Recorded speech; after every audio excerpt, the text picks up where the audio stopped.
और इस वक्त तक बड़ी खबर, धान खरीदी में अनियमितता और भ्रष्टाचार की शिकायत को लेकर खरसिया विधायक उमेश पटेल आज कलेक्टर कार्यालय पहुंचे। उनके साथ बड़ी तादाद में किसान भी पहुंचे थे। खरसिया विधायक ने मीडिया के सामने छत्तीसगढ़ सरकार पर गंभीर आरोप लगाते हुए कहा कि पहले तो कवर्धा में 7 करोड़ रुपए का धान चूहे खा गए और अब रायगढ़ में भी 9 करोड़ रुपए के धान को चूहों के नाम पर कम दिखाया जा रहा है। उन्होंने इसे सीधे तौर पर भ्रष्टाचार से जोड़ते हुए कहा कि धान के नाम पर जिले में भ्रष्टाचार पूरे चरम पर है। सुनिए क्या कहते हैं खरसिया विधायक उमेश पटेल। 7 करोड़ का धान मूसवा खा गया जी, ठीक है जी। और अभी पता चला है 9 करोड़ का धान रायगढ़ में मूसवा खा गया। तो मैं तो ढूंढ रहा हूँ उस मूसवा को कहाँ मिलेगा वो। आप लोगों को मिले तो मुझे फोटो खींच के भेजिएगा। ये हंसी मजाक की बात अलग है, लेकिन ये शुद्ध रूप से भ्रष्टाचार है। भ्रष्टाचार करते हुए यहाँ रायगढ़ में इस तरह का भ्रष्टाचार हो रहा है कि किसी की भी जमीन को, विवादित जमीन को छीन लिया जा रहा है धौंस देकर। इस मूसवा के नाम से धान को कम कर दिया जा रहा है।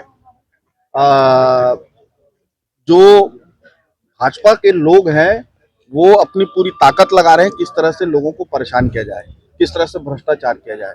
और ये पूरा भ्रष्टाचार का ये है कि ये लोग धान की खरीदी को किसानों से ना खरीद के भ्रष्टाचार के माध्यम से उसमें पैसा कमाना चाह रहे हैं। आप किसानों के साथ बड़ी संख्या में पहुंचे, क्या मामला, किस तरह की समस्या है और टोकन को लेकर और रकबा समर्पण?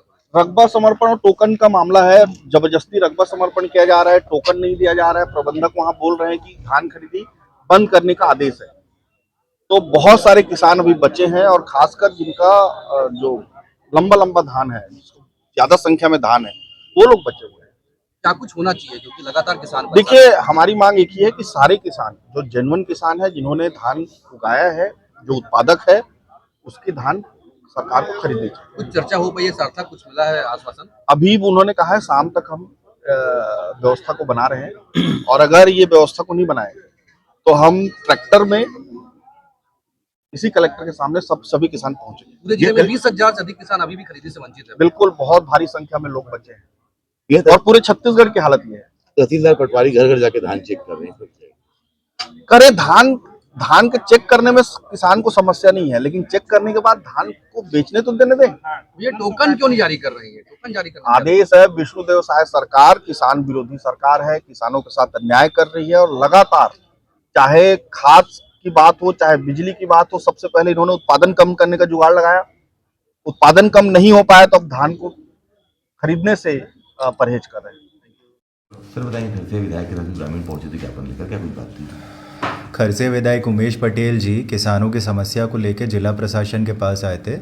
उनकी मुख्य मांग ये थी कि कुछ जगह समितियों में लिमिट कम कर दिया गया है, कुछ जगह किसानों का टोकन जारी नहीं हो रहा है, कुछ जगह ज़बरदस्ती समर्पण कराया जा रहा है।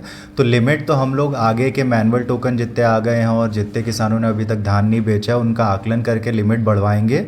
दूसरा ये है कि किसी भी पात्र किसान जिनके पास खुद का धान है उनसे किसी से भी समर्पण नहीं कराया जा रहा है। जिनका टोकन जारी हो गया है और उनके पास धान नहीं है उनका समर्पण हुआ है। और जो